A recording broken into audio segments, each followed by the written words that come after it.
Sí, 1, 2, 3, sí.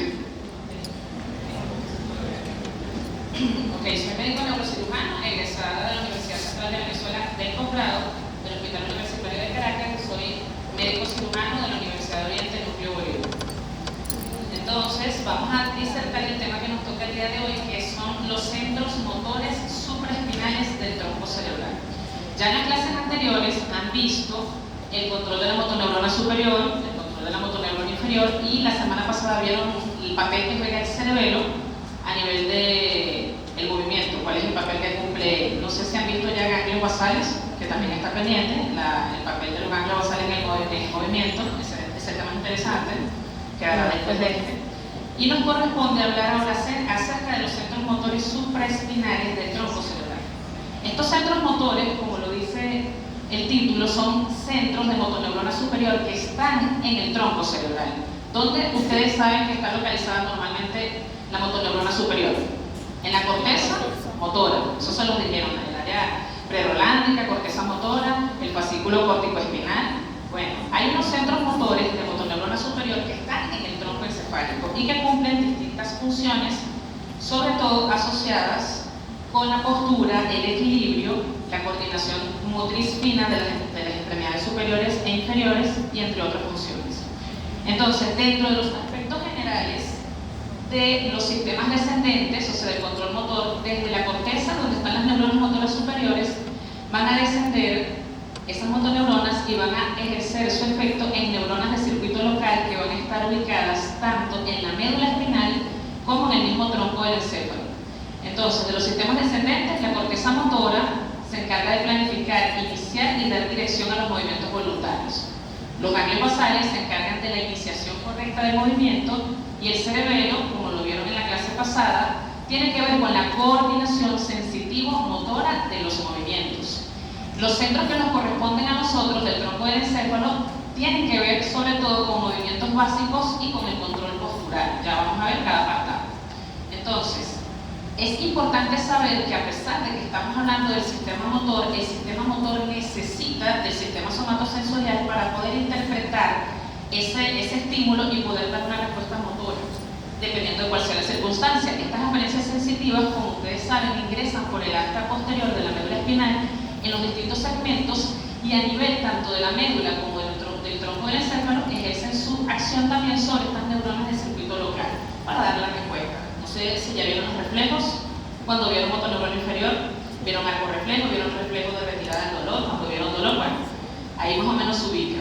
Entonces, estas neuronas de circuito local son el principal blanco del sistema descendente, pero ellas a su vez van a interactuar con con grupos de neuronas motoras inferiores, que conocemos dos tipos. ¿Cuáles conocen? La alfa, ¿se acuerdan de la alfa, no? ¿Y la? Ok, muy bien. Entonces, estos grupos de neuronas motoras inferiores son las que van a ir finalmente a los músculos esqueléticos para ejercer el efecto. ¿Qué efecto? Contracción, relajación, si es el bíceps, si es el tríceps, y eso obviamente va a ser a través de los distintos plexos que forman el plexo cervical, el plexo lumbosaco, que ya conocemos. Entonces, estos son los sistemas descendentes y donde vamos a ver ahora que esas neuronas, cómo se organizan esas neuronas. Esas neuronas tienen dos tipos de organización. Las neuronas motoras superiores, que están en la corteza, ellas ejercen efecto a nivel de la médula espinal, como ustedes saben, el fascículo córtico-espinal.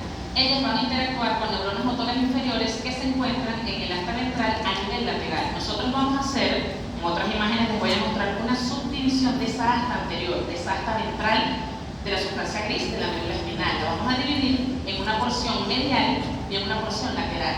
Ya vamos a ver por qué es importante, de acuerdo a los fascículos de cada uno de los núcleos. Entonces, las que vienen directamente de la corteza cerebral van a llegar a la porción lateral de esa asta ventral de la médula espinal. ¿Y qué van a hacer? Van a inervar músculos distales de las extremidades, van a permitir los movimientos especializados. Cuando hablamos de las neuronas motoras superiores que están ubicadas en el tronco del encéfalo, vamos a ver que ellas van a seguir también el trayecto a nivel de la médula espinal y van a ejercer su efecto a nivel de neuronas motoras inferiores ubicadas en el asta, esa misma asta ventral, pero en la porción más medial del asta, en la porción más medial, como podemos ver acá. Entonces, ¿qué va a inervar a nivel medial? Va a inervar los músculos axiales, es decir, los músculos del tronco, los que van a permitir mantener la postura erguida, tanto del cuello como del resto del cuerpo, y los músculos proximales de las extremidades, es decir, si estamos hablando del brazo, los músculos que están en el hombro, y si estamos hablando del miembro inferior, los músculos que están más cercanos a la cadera. Ya saben, proximal, distal en posición anatómica. Proximal es lo que más se acerca a la línea media, distal lo que se aleja de la línea media. Entonces, a nivel de los músculos, a nivel de esas motoneuronas, en la porción más medial del asta ventral, van a ejercer efecto o van a modular funciones como la postura y el equilibrio. Esto lo vamos a ver con más detalle en las próximas láminas. Okay. Aquí tenemos un corte transversal de una médula, un segmento de médula espinal cervical, donde observamos que esto es hacia anterior, esto es hacia posterior. Sé que esto es médula cervical. ¿Por qué razón? Porque tengo atrás los dos fascículos. Gracias. Gracias y Cuniano, cuneiforme gracias, que estos son ya recogiendo esa información de las extremidades tanto superiores como inferiores. Entonces esto es médula cervical. Anterior, izquierdo y derecho. Aquí vemos que esta es la sustancia gris. Aquí vemos el asta anterior, como les decía, la porción más medial es esta, que está cerca del canal central del epéndimo, de esta comisura, y esta sería la porción más lateral, medial y lateral. Si vemos en la gráfica, entonces, en la representación somatotópica, que vendría siendo los segmentos corporales representados a este nivel, la parte más proximal está en relación a la línea media, son más mediales. La inervación de los músculos proximales es más medial. La inervación de los músculos distales, mano, dedos, muñeca, esto ubica a nivel más distal, en esa asta ventral. Entonces, medial y lateral, asta ventral. ¿Esto está claro? Sí. Ok, es importante que lo tengan claro porque vamos a ir viendo los fascículos. Ahora, aquí tenemos una distribución somatotópica. Este es el mismo ejemplo que les mostré en la diapositiva anterior, pero acá tenemos una representación de la médula lumbar, del segmento lumbar de la médula. Entonces aquí vemos la representación de cómo es la distribución somatotópica ya en las extremidades inferiores. Vemos que es lo mismo, solo que aplicable a la extremidad inferior, es decir, los músculos más axiales inervados por la porción más medial del asta, y los músculos que están más distales tienen la representación del pie en la zona más lateral de esa asta ventral. Bien, entonces se correlaciona tanto la extremidad inferior como la superior, es decir, que si nosotros tenemos, como siempre ponemos un ejemplo clínico, tenemos una patología que afecte el canal central del epéndimo, por ejemplo una silicomiella, que es una dilatación de ese canal, vamos a tener inicialmente afectación de qué músculos en las extremidades, los músculos proximales y del tronco. ¿Por qué? Porque son los que están más cerca de la línea media. Y si eso avanza en el tiempo, va a progresar y va a afectar la musculatura más distal. ¿Esto está claro? Ok.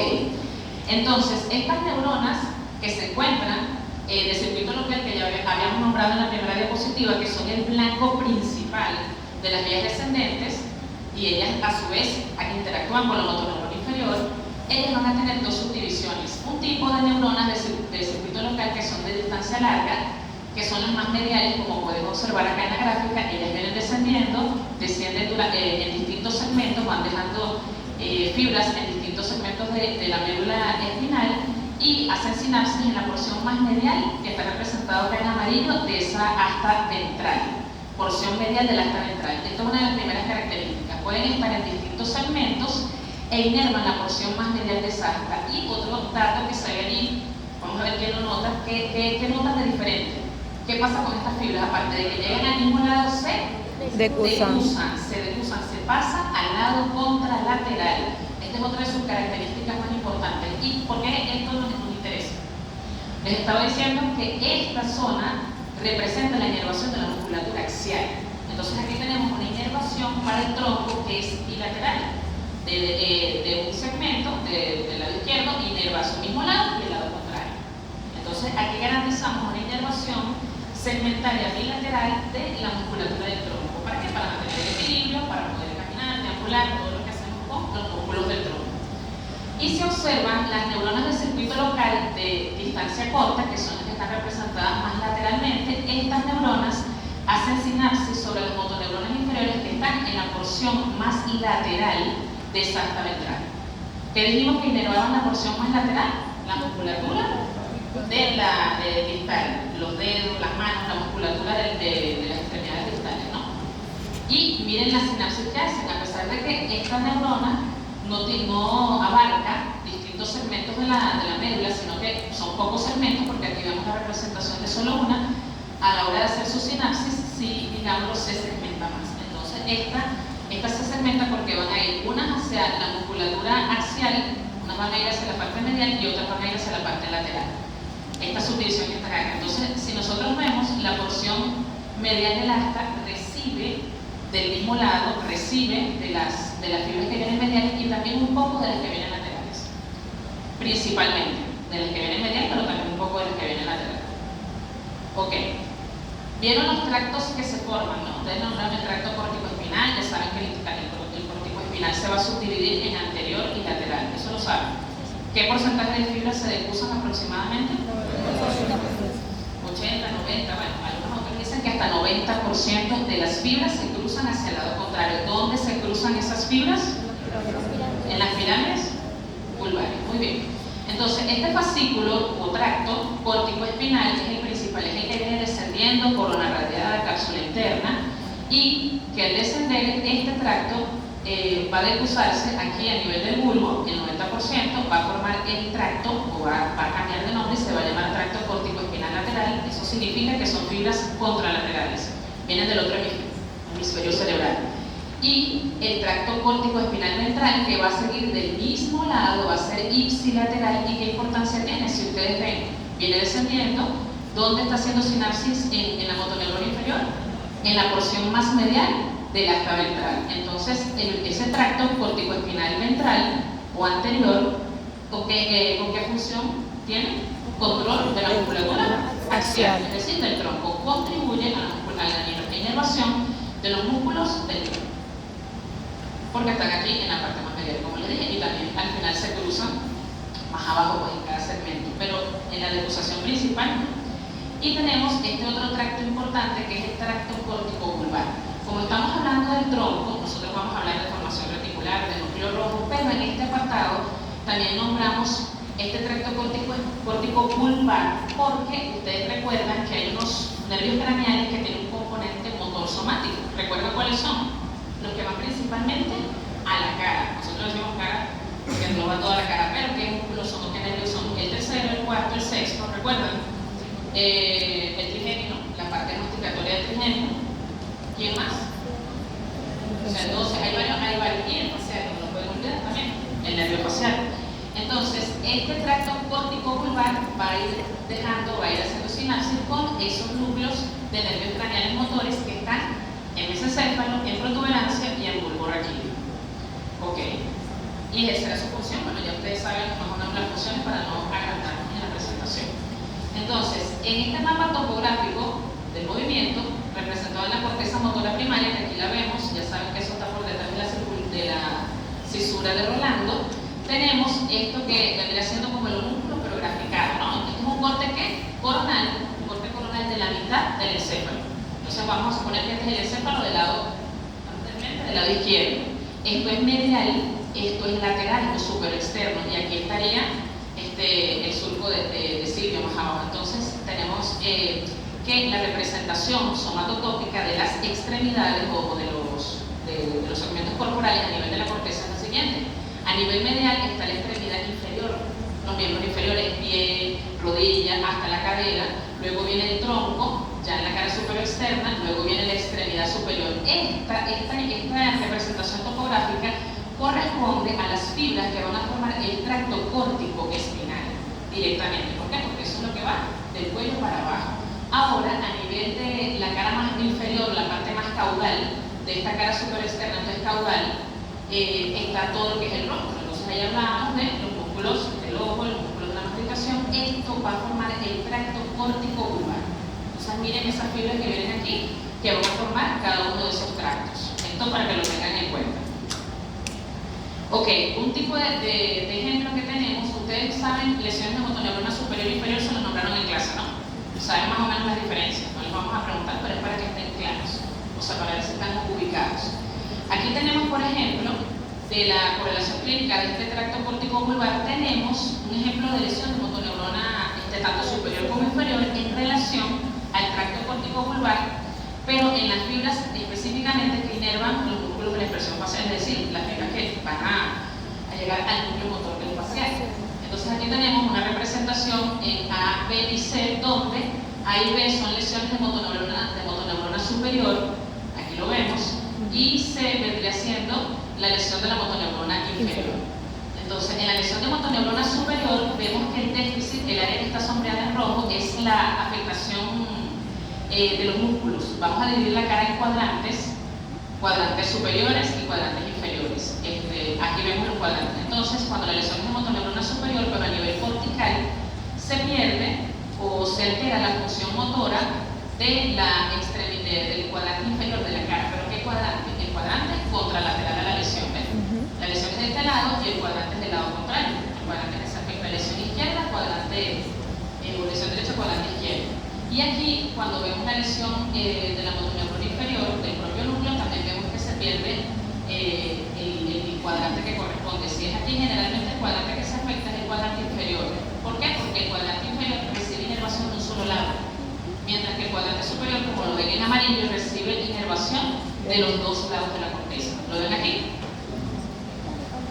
El cuadrante superior recibe inervación de los dos lados de la corteza, representado en amarillo, y el cuadrante inferior recibe de un solo lado. Es decir, que si se lesionan esas fibras que van al cuadrante inferior, va a haber déficit del cuadrante inferior siempre. Pues. Y en la lesión de la motoneurona inferior es el nervio ya completo, ya formado, el nervio facial completo. ¿Qué pasa? Se paraliza la mitad de la cara que corresponde, porque son dos nervios, izquierdo y uno derecho. Esto no es pregunta de examen, solo se lo puse como ejemplo para que sepan que existen también lesiones de motoneurona superior y motoneurona inferior, sobre todo en el término de hablar del nervio facial y de la inervación de la cara, la inervación facial, de los músculos de expresión facial. Ok, centrándonos en lo que nos compete, vamos a hablar acerca de las estructuras que van del tronco encefálico, que van a tener ese control motor, eso que les decía, esa motoneurona superior que está ubicada en el tronco. Tenemos los núcleos del complejo vestibular, la formación reticular, el núcleo rojo y el colículo superior. Estas cuatro estructuras son las estructuras dianas más importantes que tienen que ver precisamente con este control del tallo a nivel de los movimientos. Entonces, el complejo nuclear vestibular y la formación reticular van a tener efectos sobre la posición corporal, ya sea lo que nosotros llamamos anteroalimentación o retroalimentación, ya lo vamos a ver, es decir, cambios en la postura frente a situaciones esperadas o inesperadas. El núcleo rojo se va a encargar del movimiento de las extremidades superiores. Esto es importantísimo que lo tengan en cuenta, solamente extremidades superiores. Entonces, si yo les pregunto, en un examen por ejemplo, le ponemos una concha de mango, si estas extremidades superiores, ¿hasta qué segmento medular llega esas fibras que van del núcleo rojo? Si es solamente extremidad superior, es hasta la médula espinal cervical. Se supone que cervical porque de ahí sale el plexo braquial. Ya sea dorsal, si es lumbar, no va a afectar los brazos. Los brazos no afectan solo si va hacia la mitad, o la afectación está a nivel también de la médula espinal cervical.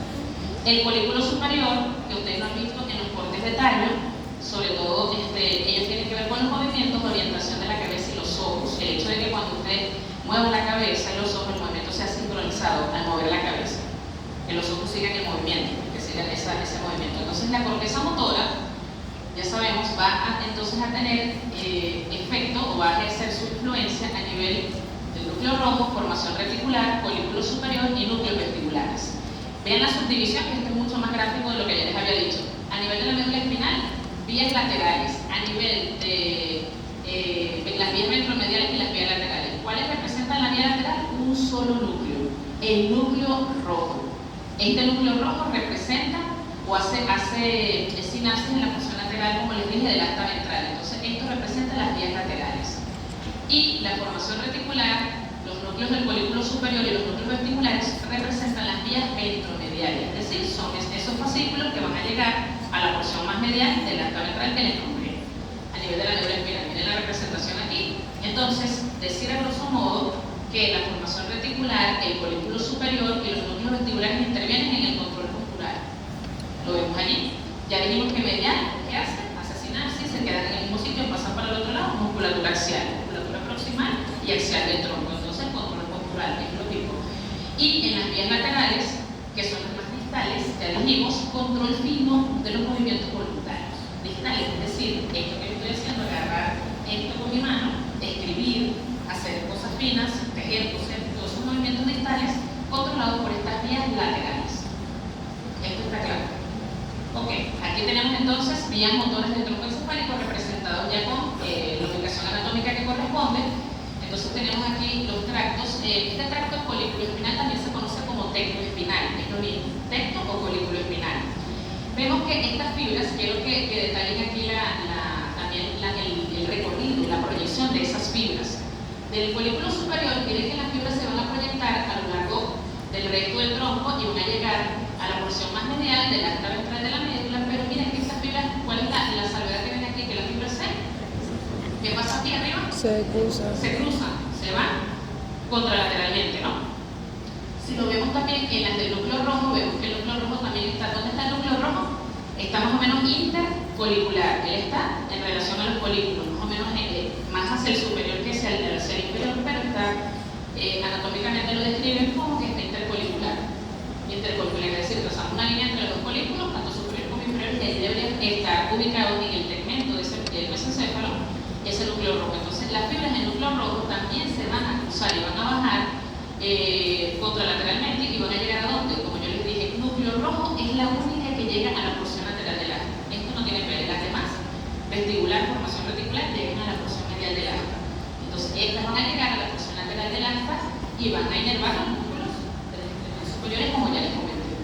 Entonces aquí vemos que, como les dije, las que llegan a la porción medial llegan a las neuronas del mismo lado y se cruzan por fibras comisurales a las neuronas también de la porción, la motoneurona inferior, de la porción medial del asta contralateral.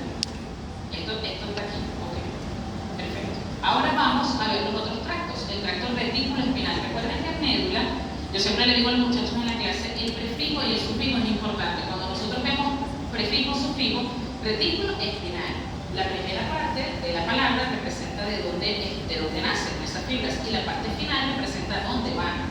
Entonces, si estamos hablando de retículo espinal, viene de dónde? De la formación reticular y va a las médulas espinales. Si estamos hablando de vestíbulo espinal, viene de los núcleos vestibulares y va a la médula espinal. Entonces, la formación reticular tiene una subdivisión que ya vamos a ver, pero ella tiene una formación sobre todo continua y vulvar y tiene una porción mesencefálica. En el caso de la función motora, nos interesa la formación continua y vulvar. La parte de la formación reticular en esta ubicación anatómica porque es la que tiene que ver con el control motor. Van a proyectarse desde allí fibras que van a formar ese tracto retículo espinal y van a llegar a la porción medial del asta ventral, como lo ven aquí, ejerciendo su efecto sobre la motoneurona inferior a ese nivel, tanto del mismo lado como del lado contrario. Vemos también en los núcleos vestibulares, hay una subdivisión, vestibulares mediales y laterales. Estos núcleos vestibulares mediales y laterales también, este tracto vestíbulo espinal va a llegar a la porción medial del asta ventral, hace su relevo en la motoneurona inferior a ese nivel y cruza la línea media. Okay. Aquí tengo un gráfico un poco más también detallado para que ustedes vean lo que les comentaba. Sistema lateral, vemos aquí el sistema lateral, era el núcleo rojo, las únicas que llegan a la porción lateral del asta y además es contralateral. ¿Por qué es contralateral? Porque se cruza acá arriba y llega solamente a recibe fibras solamente del lado contrario. O sea, se cruza y llega a la porción lateral del asta solamente. Ahora, el sistema medial, ya dijimos que eran cuáles, las de la formación reticular, el tracto tecto espinal, el retículo espinal y el vestíbulo espinal. Vienen descendiendo, llegan a la porción lateral, a la porción medial del asta ventral de la médula, y este sistema se conoce como bilateral porque cruza la línea media e inerva las mismas neuronas del lado contrario en la misma porción del asta. Esto lo entienden, ¿no? Sistema medial es bilateral y sistema lateral es contralateral. Ok, los núcleos vestibulares, ¿se acuerdan de la parte vestibular? Eso lo vieron en clase, ¿no? Creo que les dio la clase de uno de los profesores de Miami, si mal no me acuerdo. La clase estuvo bastante larga, pero muy buena. Entonces, los órganos de los otolitos, los canales semicirculares son los que reciben esa información de la posición o las aceleraciones angulares que ustedes vieron de la cabeza, los cambios propiamente de las posiciones de la cabeza, si se hace giro, si se agacha, si se levanta. Esa información va a llegar o va a ser captada por estos órganos otolitos y canales semicirculares y va a llegar directamente al tallo, a nivel de los núcleos vestibulares, tanto mediales como laterales. Se subdividen estos dos tractos. Bueno, nos interesa el efecto que ejercen. medial y lateral. Se subdividen, sacan una subdivisión, se supone que es porque los que forman el tracto vestibuloespinal medial vienen de los núcleos mediales, o salen, se proyectan desde los núcleos mediales, y el tracto vestibuloespinal lateral se proyecta desde los núcleos laterales. Entonces, si ven aquí cuál es la proyección y a dónde llegan a nivel de la médula espinal, vemos que llegan a la porción medial del acta, como ya ustedes saben, porción medial del acta ventral, y cruzan la línea media, sobre todo la porción medial, este tracto vestibuloespinal medial. Es el que cruza la línea media y el otro se queda aquí interactuando con las neuronas que están más hacia la parte lateral.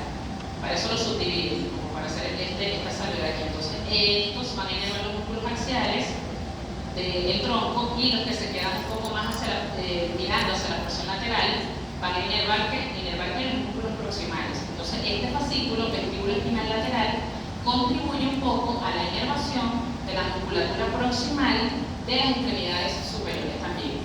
Ayuda, contribuye de cierta manera. Esto es importante porque vamos a ver cómo se manifiesta esto clínicamente. La formación reticular es una de las estructuras más importantes a nivel del control motor del tallo cerebral. ¿Por qué? Porque tiene varios efectos que ya vamos a ver, varias funciones. Ella tiene una subdivisión, si ustedes ven, ella se localiza a lo largo del tronco.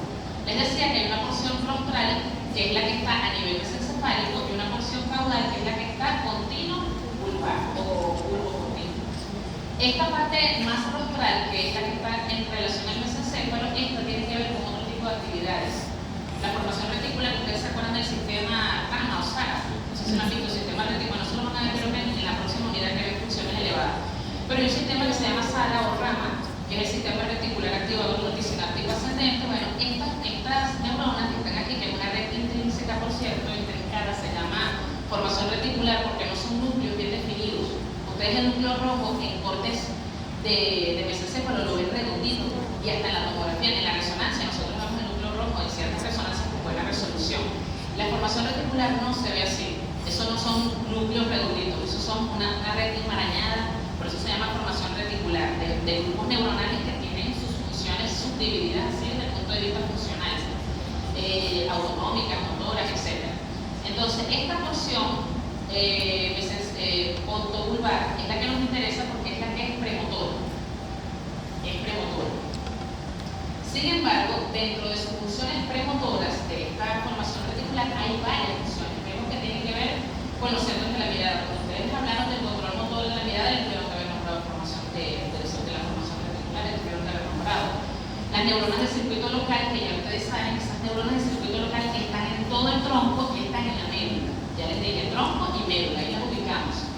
Hay unos núcleos motores somáticos que están aquí que tienen que ver con reflejos como la masticación, la expresión facial, comportamientos orofaciales estereotipados, reflejos, por ejemplo, como el estornudo, lo que nosotros hacemos, el bostezo, que cuando vemos a alguien bostezar, bueno, nos provoca bostezar, el hipo, que cuando nosotros vemos hipo, por cierto, nosotros como especialistas en el área de la neurología, el hipo de un paciente con una condición neurológica es un signo de alarma, no es algo que no lo tiene, bueno, el hipo nos llama la atención, el hipo es un signo clínico llamativo en un paciente que tenga sintomatología neurológica, porque nos explicaría que esta vía estaría liberada, que hay un tipo de falta de inhibición de esta vía. Los reflejos de deglución, por ejemplo, y centros autónomos. Aquí también la formación reticular, al igual que el hipotálamo, que ya creo que lo han visto también, tiene efectos, tiene funciones autonómicas.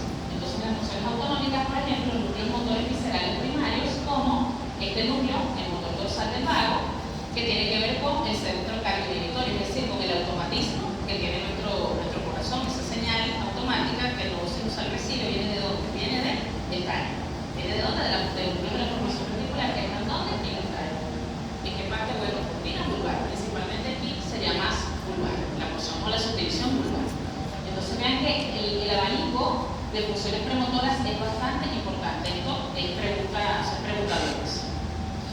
Y aquí vemos, como les decía, que la formación reticular, miren dónde está, en todo el tronco. Entonces tenemos cortes o secciones transversales del mesencéfalo, de la protuberancia y del bulbo raquídeo, donde visualizamos la formación reticular. Y miren dónde se encuentra.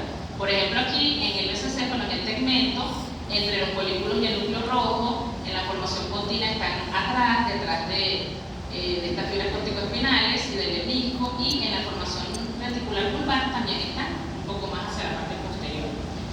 Entonces está en todo el tronco y no se ven como núcleos. Ustedes ven que estos son núcleos redondos, no son núcleos, son una red enmarañada, pero cumple su función vital en todo lo que le estamos comentando. Entonces, ¿qué pasa aquí con la formación reticular? Ya dijimos que se va a formar este fascículo retículo espinal, que ya sabemos que llega a la porción media del alta ventral, y ¿qué va a hacer? Esto es lo que me interesa desde el punto de vista motor, que se lleven también. Modulan ganancia de los reflejos segmentarios en tronco y extremidades. Esos reflejos segmentarios vamos a ver que cuando el paciente se lesiona esta vía, principalmente los pierde, y entonces van a haber unas actitudes o posturas corporales anormales, denominadas por rigidez de descerebración, en este caso, y hay otra que se llama rigidez de decorticación, que es por interpretación más alta, más supratentorial. Y también esta formación reticular tiene que ver con los movimientos estereotipados de las extremidades. ¿Cuáles son los movimientos estereotipados? Por ejemplo, cuando usted camina y las extremidades se balancean. Cuando nosotros caminamos, traten de caminar con las manos pegadas. Caminar con las manos pegadas y de rato tienen que movilizarlas. ¿Por qué? Porque la marcha, la postura, la locomoción tiene que ver con el movimiento, sí, principalmente de las extremidades inferiores, que son las que nos deslizan, pero las extremidades superiores también ayudan a mantener ese equilibrio y ayudan a mantener la armonía del movimiento. Si nosotros caminamos con las manos pegadas es diferente. Si se hace en la práctica se dan cuenta que es distinto. Y los pacientes de hecho que tienen lesiones en esas extremidades superiores notan la falta de equilibrio, la falta de armonía en la marcha. Otra de las funciones que cumple, ya les decía, reflejos sensitivo-motores, organización de los movimientos oculares, esto también es importante. Y lo más importante, coordinación espacial y temporal de los movimientos. Vean aquí. Esto es importante. Ok, entonces, ¿qué otra cosa hace la formación reticular y los núcleos vesticulares a nivel de la postura? ¿Por qué decimos que controlan la postura? Bueno, se han hecho muchos experimentos, se han hecho muchos estudios electrofisiológicos con animales, monos sobre todo, con gatos también, donde se ha puesto en evidencia que estos mecanismos existen y que de hecho son replicables en el humano. Aquí tenemos, por ejemplo, un sujeto que está tomando una palanca para accionarla. Yo siempre pongo este ejemplo, o si no el ejemplo de los que nada aquí, alguien que nada, siempre cuando se nada, dan como un disparo para que, o sea, una señal de aviso para que el que nada, si están en algún tipo de competencia, salga y todos salgan al mismo momento, ¿no? En el mismo tiempo. Se han visto esas competencias, bueno, es parecido. Acá hay una bocina, el sujeto escucha la orden y hace una tracción con su bíceps de esta palanca que está acá. Ya antes de que esta señal sensitiva sea captada por el sujeto, los músculos de las piernas, en este caso los gastronemios que están representados aquí, ya iniciaron la contracción. Esto es una electromiografía de ambos músculos. O sea, la representación de esa actividad motora que hacen los músculos somáticos, en este caso, músculo esquelético. Entonces, vemos aquí que antes de que el sonido o antes de que el sujeto obedezca a la orden motora, que es accionar y contraer el bíceps para jalar la palanca, el bíceps se contrae, miren el tiempo en milisegundos, como en los 200 milisegundos aquí, y ya antes de que él se contraiga, a los 100 milisegundos, ya los músculos de las piernas, los gastronemios, los que están en la porción posterior de la pierna, ya se han contraído. ¿Qué significa esto? Significa que debe haber una vía que manda esa información primero, si nos ponemos a verlo, una vía indirecta que manda esa información primero a esta musculatura, que es lo que se nos ocurre, ¿o no? De tal manera que cuando la persona ejerza esa función de alar, de hacer presión del bíceps, al jalar esta palanca, no pierda la postura, porque si usted está jalando, cuando están jalando de cara, un equipo aquí, un equipo allá, jalan, si dejan de jalar, se van a hacer frente, ¿no? Por gravedad. Si no existe esta contracción que nos da firmeza en la postura y nos permite mantenernos erguidos, al jalar se va de frente, se iría de frente. Entonces una manera de defenderse es esta. Y esto que no estamos hablando de la acción de la musculatura del tronco, estamos hablando solamente de las extremidades inferiores en respuesta. Entonces esto nos habla de que existe una vía que nos permite hacer esto, que existe una anticipación, aquí hay una anticipación motora a esa respuesta. Entonces aquí vemos los mecanismos que van a participar entonces en la anteroalimentación y retroalimentación, porque nosotros decimos antero y retro. Ustedes saben que retroalimentación es cuando algo ya pasó y vamos a ejercer un efecto modulador. No sé si lo han visto en fisiología, como las hormonas. Hay una retroalimentación positiva de cuando las hormonas periféricas están alto bajas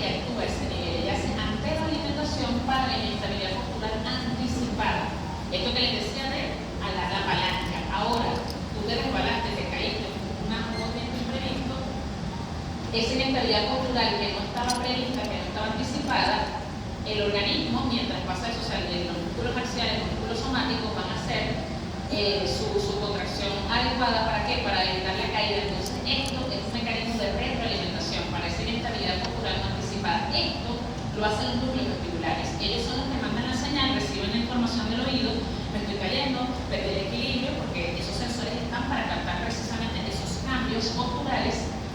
Esa información a nivel del tronco cerebral, del cerebro, los núcleos mediales y laterales, y eso va a ejercer su acción en el ajuste postural o tratar, si te recuerdas que no tratas de caemos bien o no caemos, depende, pero se hace, el mecanismo se activa, que es lo que me interesa que se lleve. Y ese mecanismo se llama retroalimentación para esa inestabilidad postural no anticipada. Entonces, si les pregunto, en el examen, por ejemplo, quién hace uno o hace el otro, traten de no confundirlo, porque ustedes saben que para la inestabilidad postural anticipada o anteroalimentación es la formación reticular.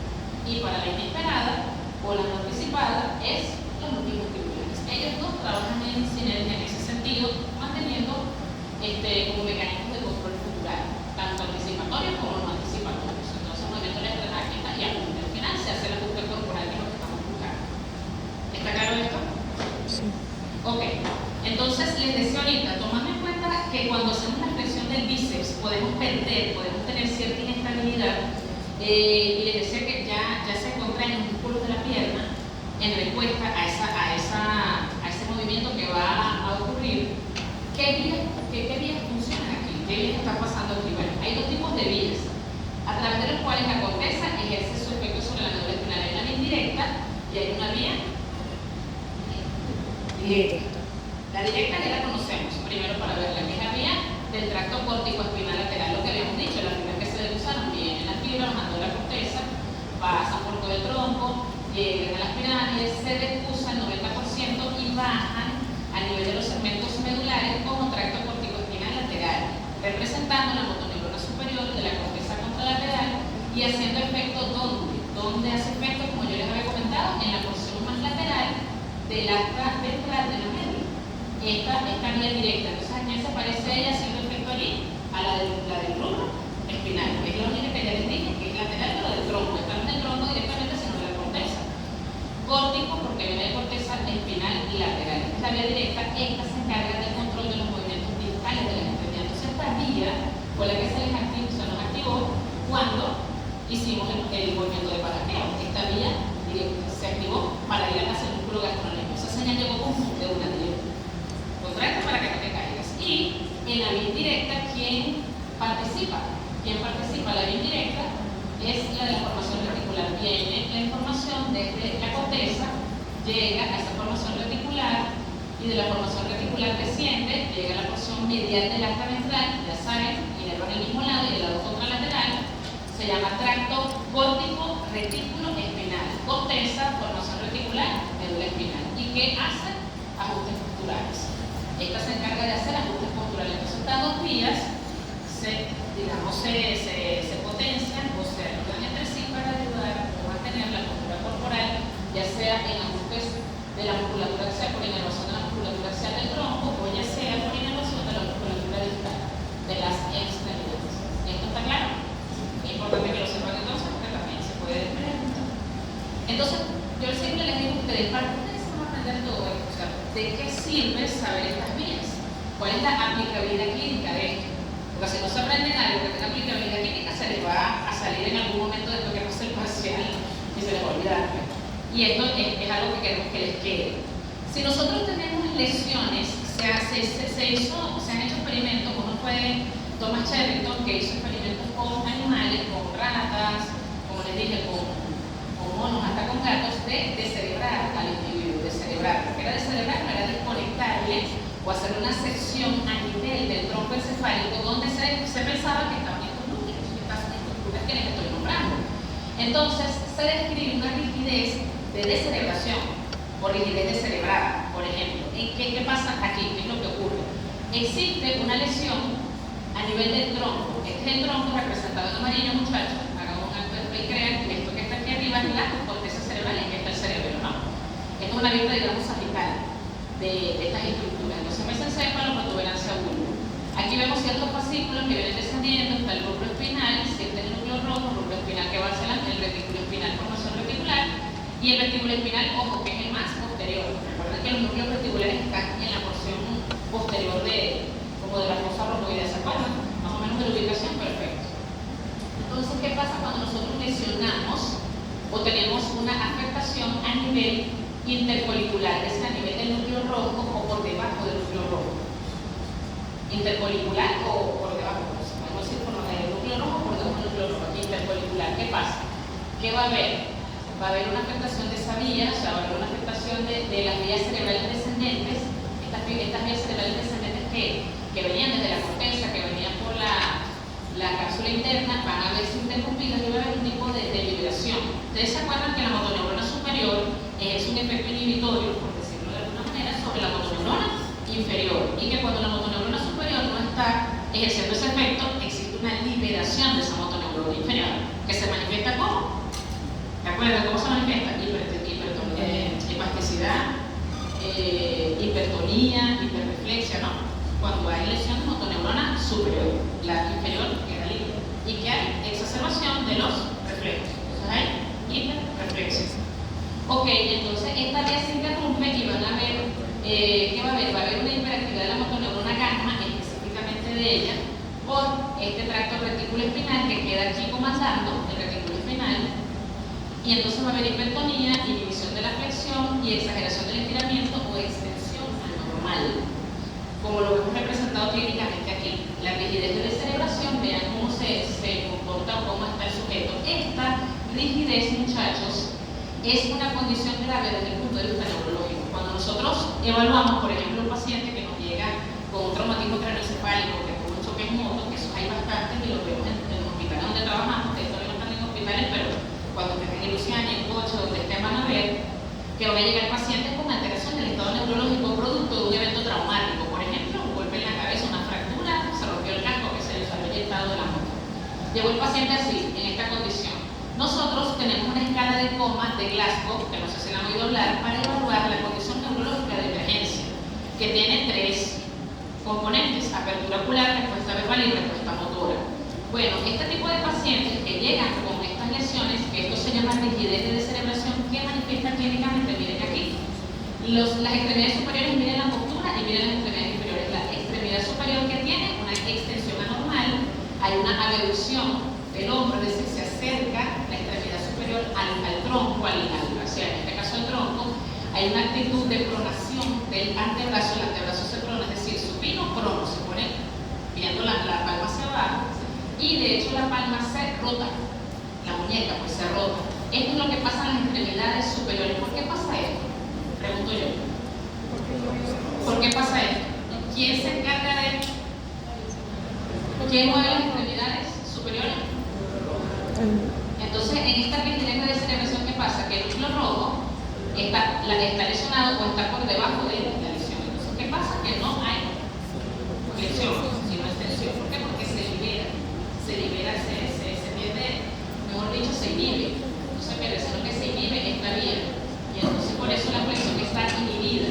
Y si la flexión está inhibida aquí, va a predominar entonces la función de los núcleos vestibulares, que van a inervar los músculos de los miembros inferiores, y en este caso, en vez de haber, aquí va a haber una extensión anormal. Aquí va a haber una extensión anormal o extensión plantar, flexión plantar, perdón, o extensión anormal. Entonces, en la descerebración hay extensión anormal de las extremidades superiores, abducción del hombro, pronación del antebrazo, rotación interna de la muñeca, y en las extremidades inferiores va a haber extensión anormal. ¿Lo ven aquí? O flexión plantar, aquí. Esta pregunta de examen: ¿dónde ocurre la lesión entonces? Ocurre a nivel del núcleo rojo, a nivel, como les dije, intercolicular o por debajo de esa vía, es decir, una lesión del núcleo rojo hacia abajo, o del núcleo rojo específicamente. ¿Qué pasa con el otro tipo de rigidez que nosotros conocemos? Nosotros conocemos otro tipo de rigidez también, que es como más difícil a veces de caracterizar clínicamente.